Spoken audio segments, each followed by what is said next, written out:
This whole episode, I was like writhing. I was screaming at the TV. I was like, no, there's no way.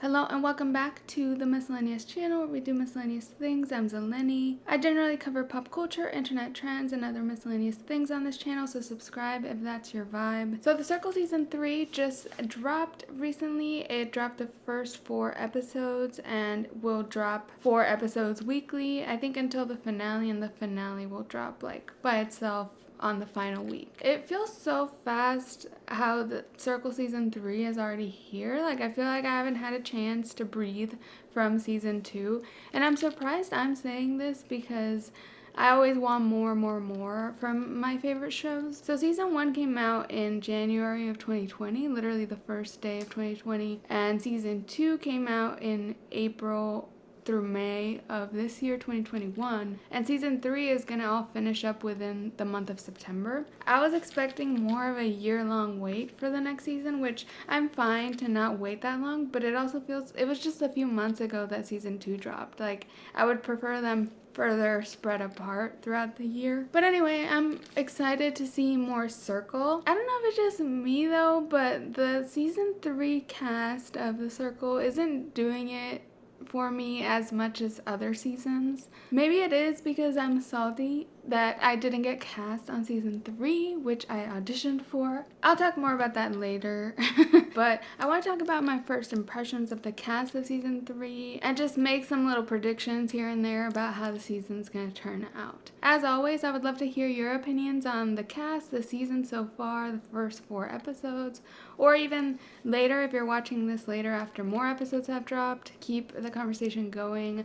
I will be watching like as they drop. So if you're not aware, The Circle is a reality competition show that airs on Netflix. It is a spin-off reality show from the UK, as a lot of reality TV is. And the competition of The Circle is that each player of The Circle gets an apartment and they can only communicate with their fellow Circle players via a messaging social media platform site. And the goal is to be the most popular player at the end, and you win $100,000. Periodically, the players will rank each other, and that's how players will get voted out or win at the end. Usually the format for kicking someone out, which is called blocking on The Circle, is the top 2 most popular players of that voting round will get the title of influencers, and the 2 influencers will decide who gets blocked. But in the past 2 seasons, I have yet to see a ton of strategy come into the game.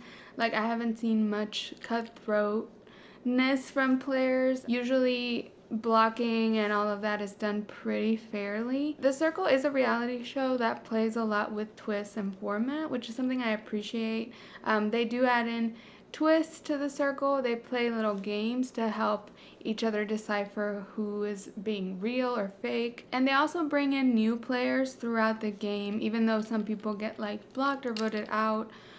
They will bring in new players sporadically just to sort of switch things up and add dynamics. I have yet to see like a newer player that comes in later on do really well, because I feel like they're starting at a disadvantage because the original cast from episode 1 already kind of knows each other.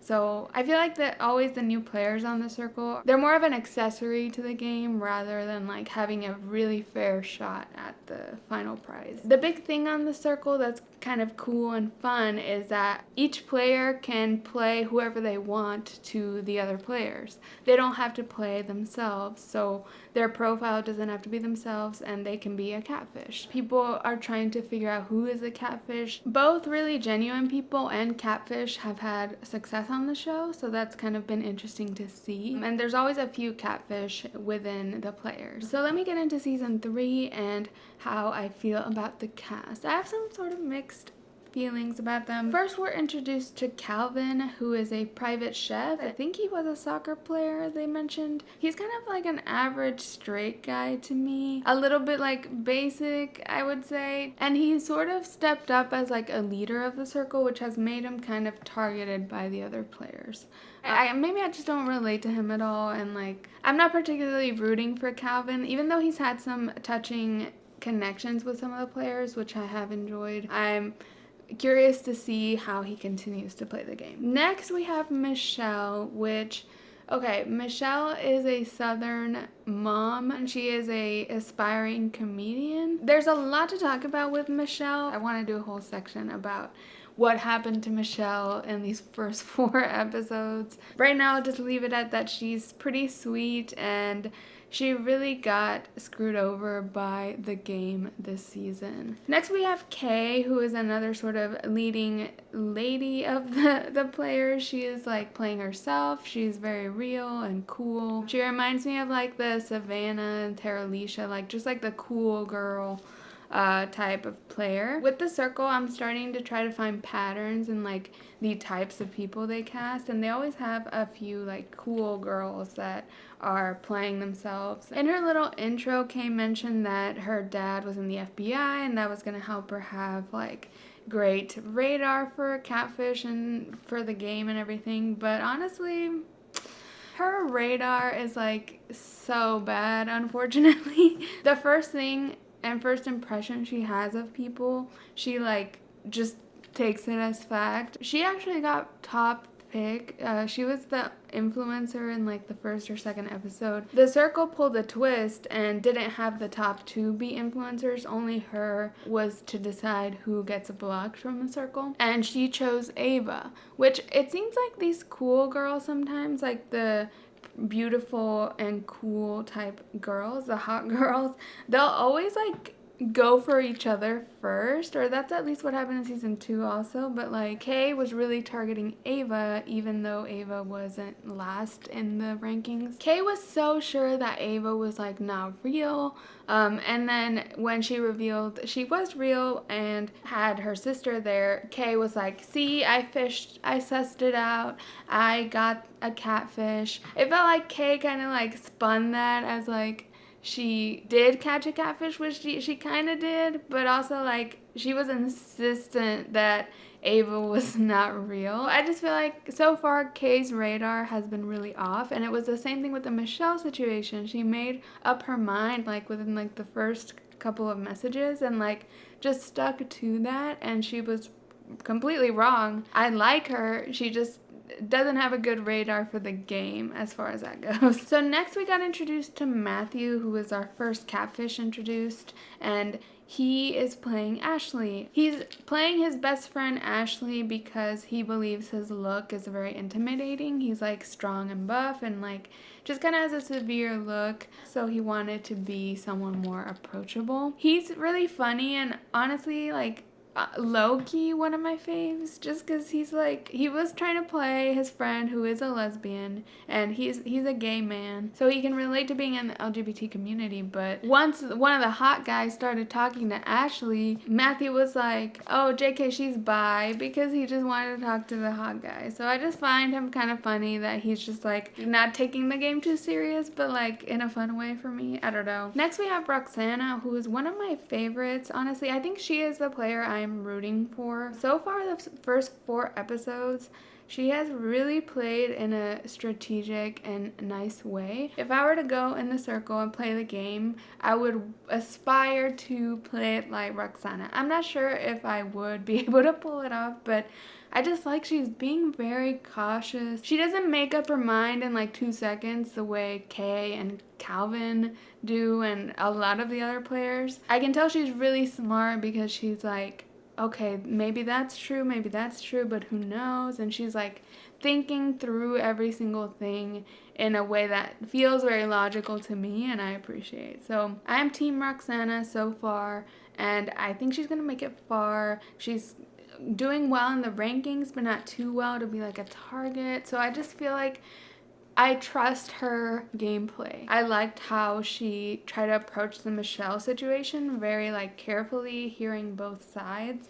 rooting for Roxana, and I think it's great to have representation of her condition as like not a big deal. So next they revealed Daniel, who is sort of one of the big ball of energy types on the circle. I've noticed the circle really loves these very over the top loud players, and they really keep the game fun. I think Daniel, he is kind of extra and over the top, but I do believe him and I do believe he's genuine.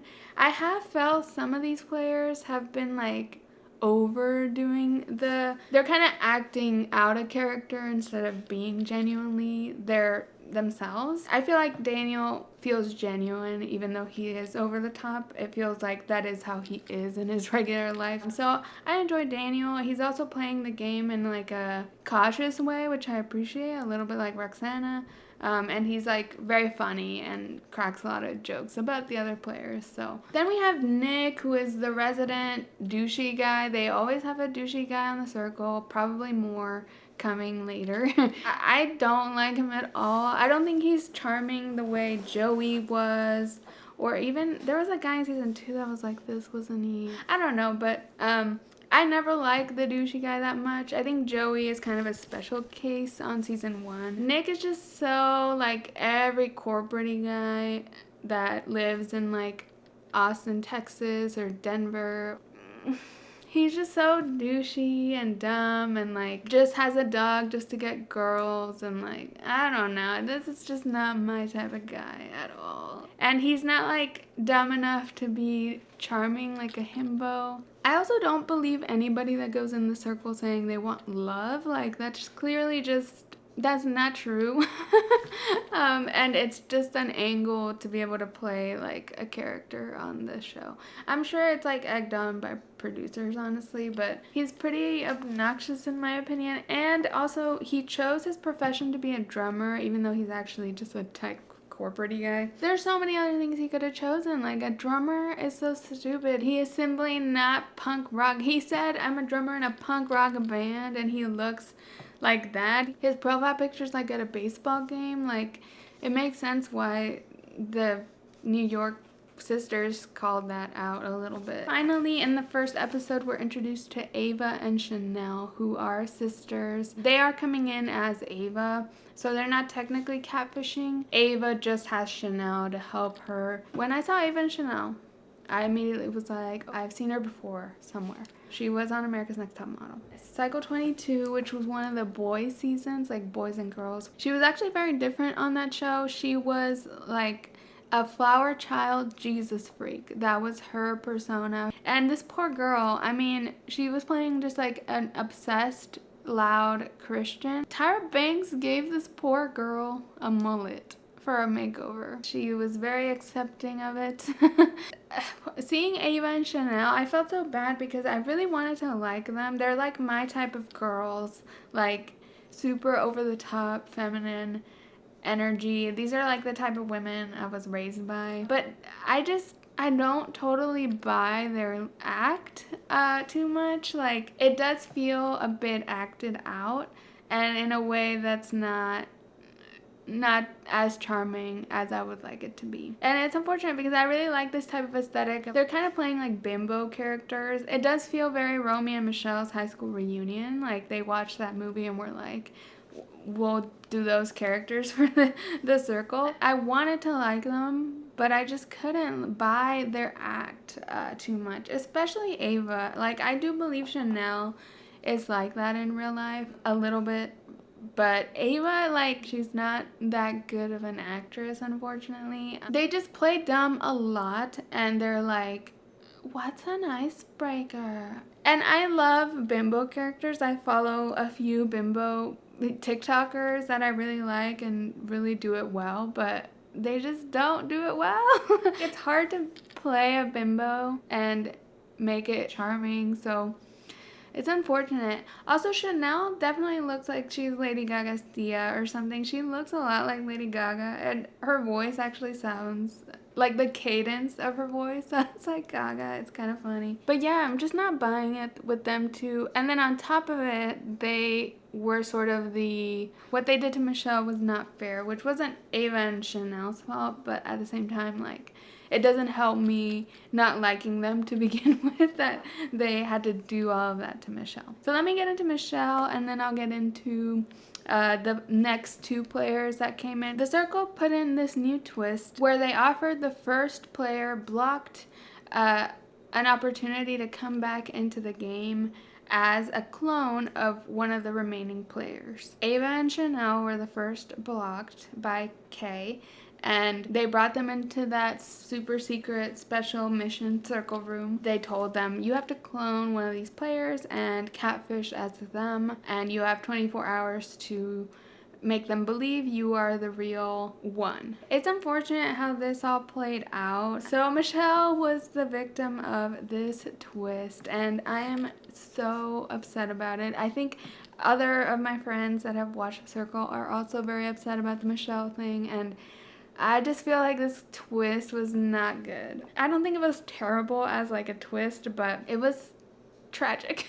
What ended up happening is that Ava and Chanel chose to impersonate Michelle, who is a 52-year-old mom from the South, and they successfully fooled everyone into thinking they were the real Michelle. This whole episode, I was like writhing, I was screaming at the TV, I was like, no, there's no way, because the way all of that played out, like the actual Michelle trying to convince everyone that she was real, and Ava and Chanel like making up stuff that was like stereotypy of Southern ladies and stuff. I was upset because Michelle was so unfairly targeted. It wasn't fair. And this is like the game's fault. So, first of all, this whole thing taught me a lesson about stereotyping and like being too generalized in your view of like trends and decades and stuff too, because basically what ended up happening is that like Ava and Chanel would always give a very stereotypy answer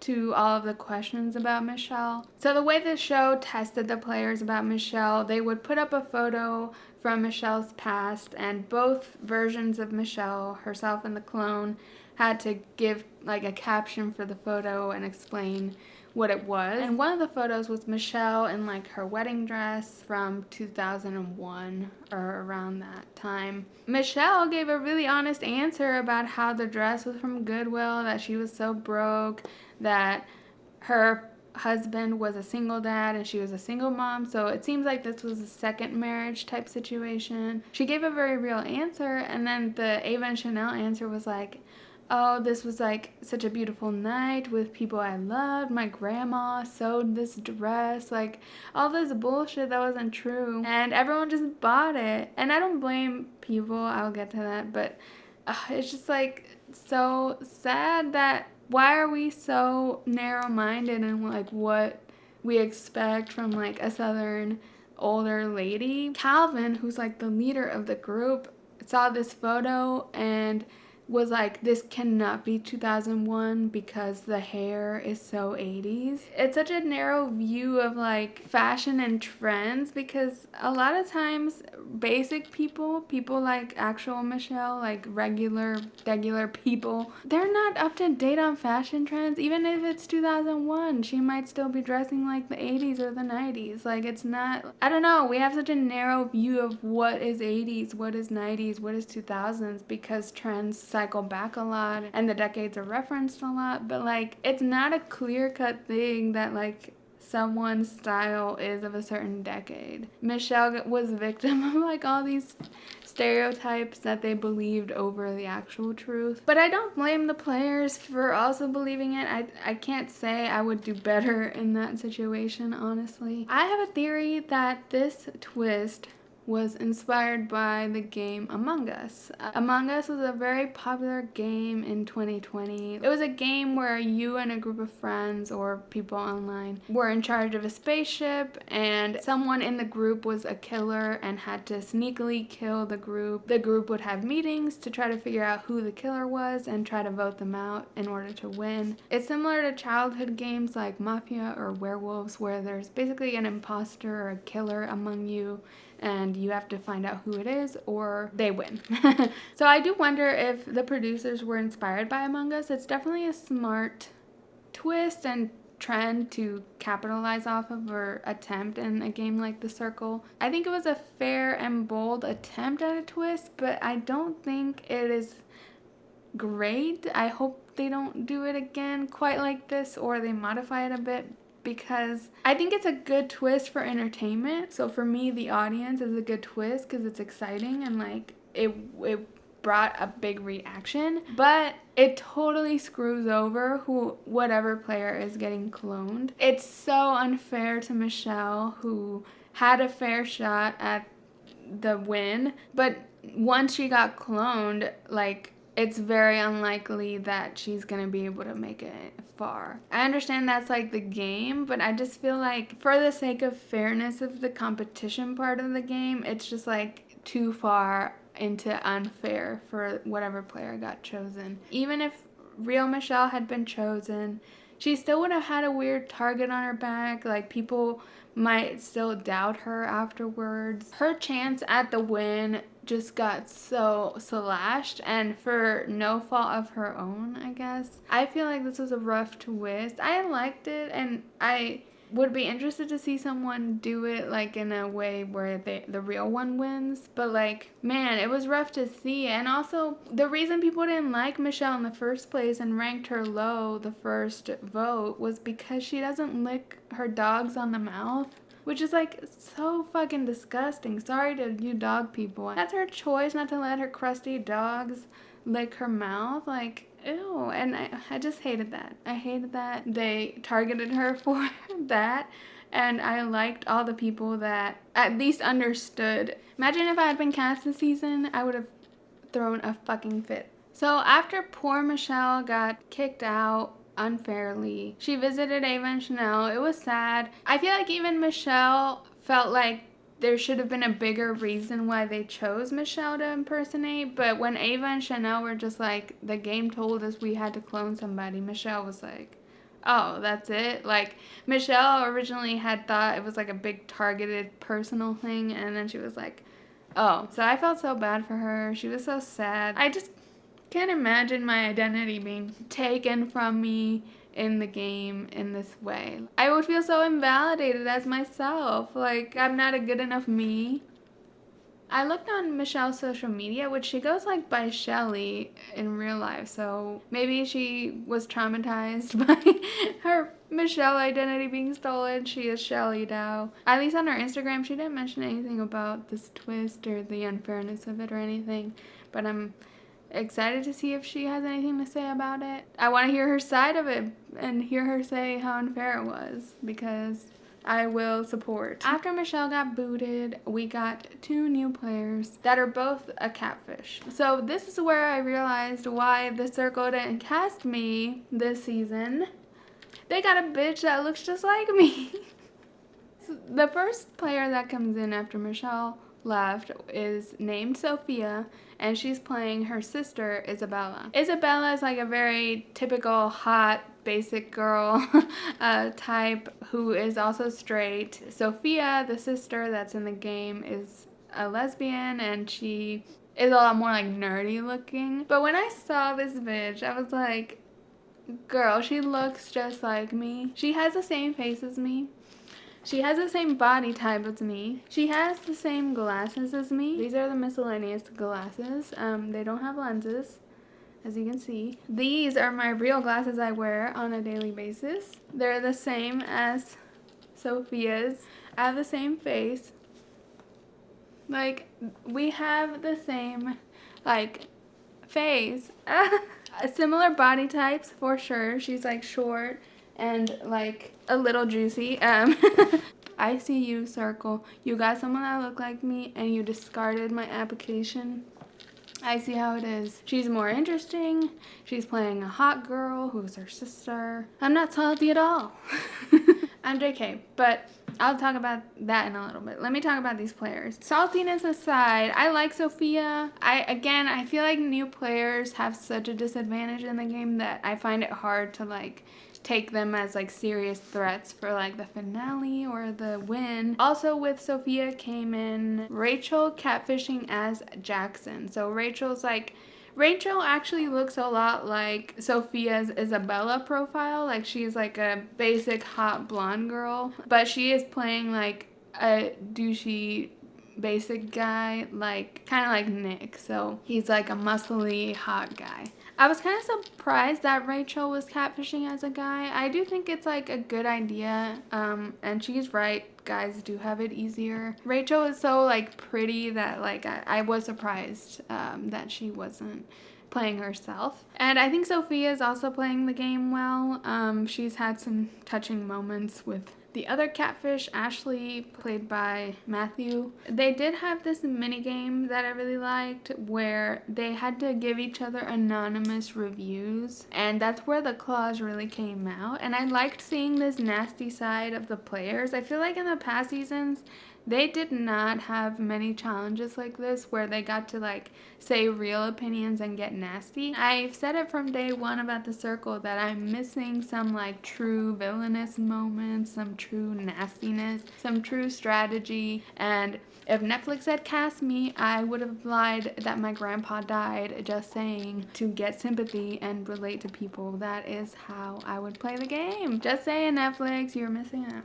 I'm JK. I actually submitted my application. I think there were a lot of reasons I didn't get cast. So let me get into that. It's like my dream to be on a reality TV show. Like, that is my bucket list item, and I would rather do it sooner rather than later when I look younger because I don't want to be like Michelle's age and going on reality TV. I would love to be on The Circle. I'm obsessed with it, and I think I'd be really good at it. And I'm not joking about playing the villain. Sometimes you gotta be the change you want to see in the world, and I want to see some villains on The Circle. Anyway, I would love to be on The Circle. Obviously, it's like hella competitive to get in. On top of it, I applied, I think like I sent in my application, I think maybe a month and a half ago.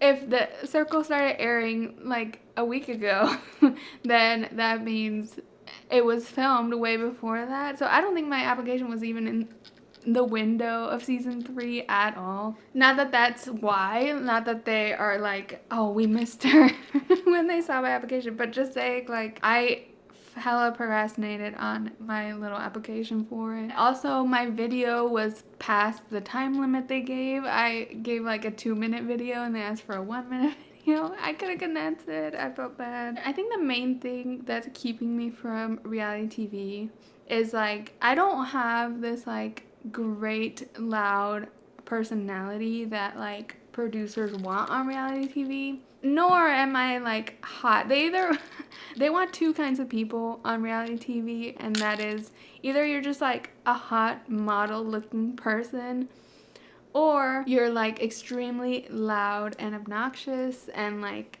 a huge personality. I don't think I'm great at either of those departments. That's why I was so pissed when I saw Sophia, because I was like, oh my god, they already filled my archetype, because she is a little more subdued and not like crazy in her energy level, but she is playing a catfish, which I think they'd like. I just don't have either of those major things, so I'm at a disadvantage here for getting cast on reality TV. I feel like I need to hone in on one personality trait to make it my whole persona, and that will make me have more likelihood, at least a slight chance of getting on reality TV, because I am like every other regular person. I am a very complex individual. Y'all need to help me choose which part of my personality I should audition with because I'm gonna submit another video. I don't know if I need to be this like pink kawaii, I'm gamer, I love building PCs and keyboards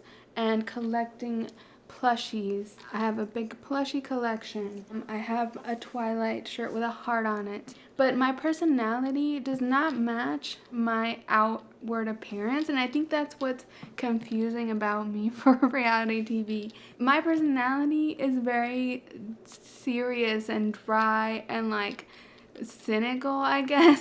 It's like that meme of the two houses. Like, my personality is the dark one, and my taste in aesthetics and music is the pink one. And I feel like the Sophia girl on the show, her personality matches her style. Her style is kind of this like indie rock lesbian chick. Should I adjust my looks to match my personality? Should I adjust my personality to match my looks? Like, should I be the serious intellectual? Should I be the arts and crafts girl? Like, I made this embroidery thing. I made this shirt I'm wearing. I didn't make it, but I made these earrings. I didn't make those either. But should I be the hippy dippy tarot card crystals girl? I have some crystals. I don't have any crystals up here, do I? Should I be the Latina girl? I'm Mexican. Círculo. Hola. Should I be the indie bitch that's like, did you know Tame Impala is just one guy? This is my friend White Pushing. Look at my pink razor. It's so quirky. That's kind of a manic pixie dream girl bitch. So yeah, which persona should I lean into? In reality TV, I learned from Hunger Games you can only be one thing, to be honest. So that's all I have for my thoughts about The Circle Season 3. Please let me know your thoughts in the comments below. I'd love to hear about them. Please like this video and subscribe to my channel if you enjoyed. I put out new videos twice a week about pop culture, internet trends, and other miscellaneous things. And you can follow me at Miscellaneous on Instagram or Twitter to find out about new videos, or just turn on the bell notification here on YouTube. Thank you so much for watching, and I'll catch you in the next one. Bye.